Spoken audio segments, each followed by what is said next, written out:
Okay, now I'm just going to start adding clay. I just added a piece of clay there. As you can see from the top of the head, it needs to, this is the top of the head. I tend to lose my top of my head as I work. I push the clay down. It's something that I'm working on trying to do, or I rotate the face, I think, when I'm sculpting it, and I end up losing it.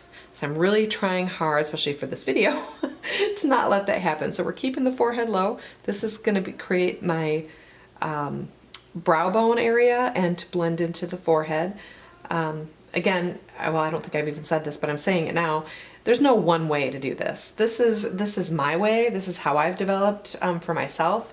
And you know, who knows? I may end up having to redo this whole thing because I'm trying to do this on video. We'll see how it works out. But let me see if I can raise that up a little bit and maybe get it a little closer. No, maybe not. I'm not sure if I can get in too much closer. I think that's going to be about it. I think we need better lighting for next time. I do apologize. But anyways, a little piece right here. I'm going to try not to talk so much, and I'm just going to work, and I hope you can see it. And I'll do my best to try to make sure that I angle things that way. So.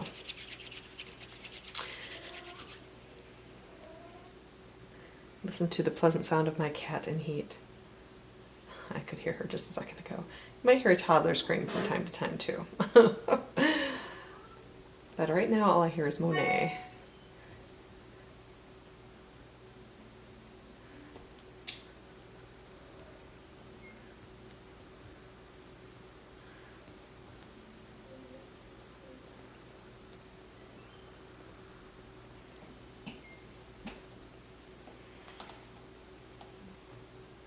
I'm just looking at the pictures here to try to get my forehead swooped down more. Make sure I don't lose the back of my head. And I know we talked about symmetry earlier, and trust me, it gets very not symmetrical often through the process. And you just have to keep going back and looking at it before you get too far, and fixing it and adjusting it so that you try to keep your symmetry together as much as possible by turning it this way, looking at it upside down, looking at from the side to side through the window. I mean, everything else, like this side is quite slooping in more, this one's going out more. I've got to make sure that that gets adjusted throughout the process, and it probably will be adding on to this side because the width of the head should come out from the eye, it shouldn't go straight back. So adding more clay here would be my answer versus, and then probably pushing this back. I don't want the whole head to continue to go that way, but I tend to angle my work, and everyone will notice, once they get going, you notice the different things that you tend to do that tend to be your issue, your problem. Mine has to do with eye depth. One is always deeper than the other. It's something I'm really working on. And then the back of the head just keeps getting misshapen, like, while I work. And some people don't even sculpt the back of their head until later. And sometimes I do that and sometimes I don't. But I like to start with something resembling a head.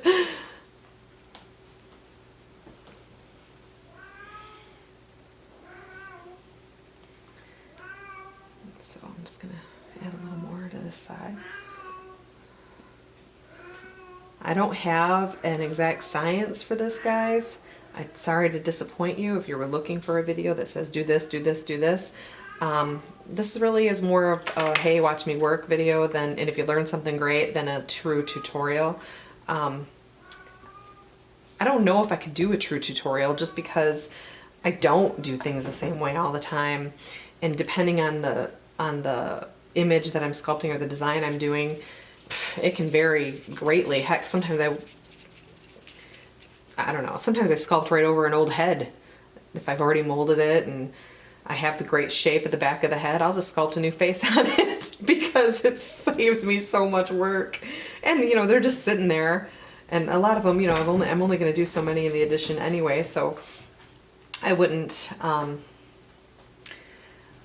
want to keep it for any other reasons. I mean, you know, when the mold is gone, it's gone.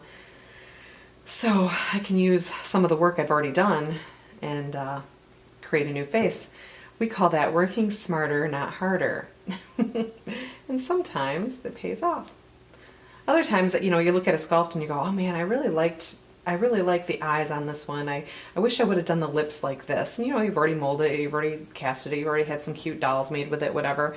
But you just notice that it could have been something different. So you just make those changes. And see, I'm feeling like my face is shifting. Again, this should be the top of the head. I feel like my face is wanting to do this, so I'm losing the top of my head again, which I need to make sure I don't do, even though I tend to do it all the time. I tend to lose that top of my head. We're working it. Let's see. And I think it has to do with when I start adding clay to the face, it just starts rotating up. We all have our issues. And I'm just going to keep adding shapes here and then smooth them out and start molding those shapes into something that resemble a baby, and then start changing them around a little bit to start resembling my portrait baby here. Again, I might do things a little backwards when it comes to how other people do their portrait work, but this is how I sculpt a baby. And I make it that person or that baby after I get the main parts put on, after I get the main shapes put on.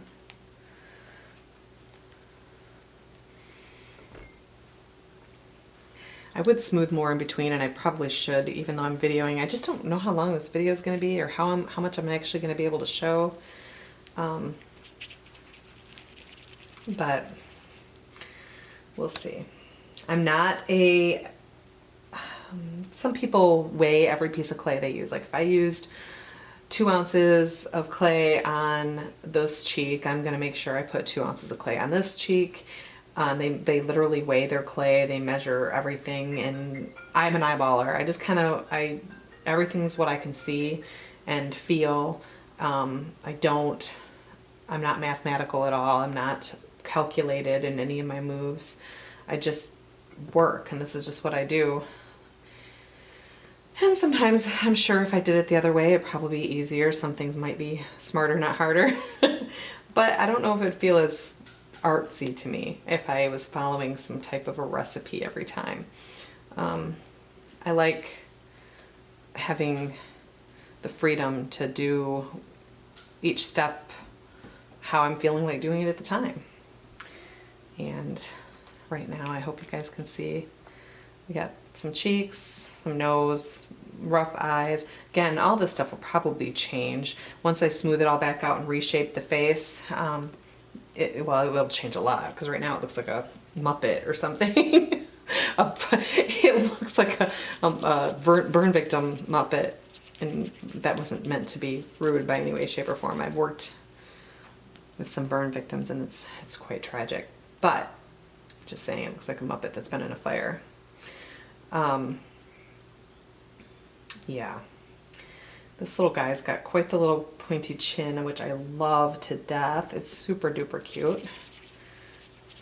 Super, super, super cute. But I want to make sure I maintain that. And we put it back far enough as well, because the baby's jawline does not come forward. It's back. It sits back. Again, I don't want to add too much clay either, because I've already got the head pretty much the size I need it to be. I will keep trying to rotate this back and get my shape correct as I work. All this face needs to, concentrate in the lower part of the face, and I do. I work it down and work it back up this way. As I'm a big time clay mover. Other people can put their clay on and leave it exactly where they need to, and I move mine all around. Mine never stays where I put it. I know some people are carvers more when they sculpt, and that's awesome too. They'll put a bunch of clay on and then they just carve it away. I've seen some really, I worked with actually some really awesome sculptors, or worked next to, I should say, that sculpt that way, and I'm just not that person. I maybe occasionally will cut something away, but mostly I'm an adder and a mover. I like to pull on my clay, which can cause moonies and all that stuff too, if you're not careful, or if you're using a clay that tends to Mooney more. So just blending this upper lip area, and I can already see where I've got a lot of clay that's higher and lower than it should be. This cheek's a lot bigger than this one. But I am also noticing that the shape is different. So once I start altering the shape, it's probably going to be closer anyway. So I'm not going to take anything away yet. Just want to see my little guy's lip here. We're definitely going to have to, the nose will blend down, so it will not nearly be that big. It's just a starting point. And he's got a cute little mouth. Aw, such a little sweetie. Yeah, he's a beautiful baby. I just hope I can do him justice. I'll have to show you all next video some pictures of the portrait I did of my nephew, God rest his soul. My sister's son had hypoplastic left heart syndrome, and I'm working on a kit for him that I'm going to produce in vinyl, or have produced in vinyl, that will, proceeds will go to the Ronald McDonald House, because while Nicholas went through a couple surgeries, one 4 days after birth and another one, I think 7 months old. If I'm wrong, I'm sure my sister will correct me, which is fine. And my family, my sister and her husband, were able to stay at the Ronald McDonald House so that while Nicholas was having his surgery, so they could be with him every day. It was a little drive and to the hospital, and they would, if they had to go home, because they wouldn't have been able to afford a room. I mean, it's just, your family, when you're a young couple and you're having kids with medical problems, it's just so great to have a place where you can stay and be close to your child. And so my sister chose, because I told her that the proceeds could go towards whatever she felt was the best charity, and she chose the Ronald McDonald House because she felt that that's what helped them the most while their son was. I use my glass a lot to smooth. It saves my hands. It's a nice, steady, even texture. So I do use that a lot to move my clay up with the way I press it and rotate it, or to even just smooth out large areas. It gets a lot of the smoothing done for me, and shaping. But anyway, so Nicholas, his kit will have a tummy plate that has a scar down the chest, because Nicholas, that's how he was. He passed away when he was 8 months old, and we just missed him terribly. I can show you his head, but I don't have the pictures of him handy right now, and I wish I did.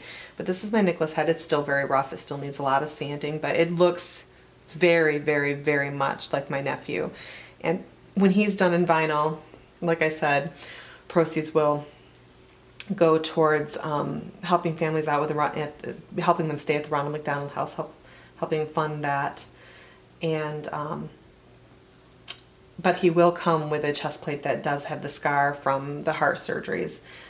I just find it very important that we represent Nicholas as we knew Nicholas, and he was a big, beautiful, healthy looking baby who just happened to have a defect, and we love him dearly. But anyway, so that's my other portrait that I'm working on that will be available in a kit somewhere down the road. It takes a lot of emotion for me to work on Nicholas, because he's near and dear to my heart. But anyway, back to this. I think that I've got a good start on what I'm showing you all here. Starting to get the chin shape. Again, I still feel, hold on. Yeah, you can't tell anything from this yet. That's so funny. The nose is obviously huge. The mouth needs to move up. The eyebrow line will move down. All that stuff needs to happen. But this is just my humble beginnings. So I hope you enjoyed watching this, and we will have more soon. Thanks.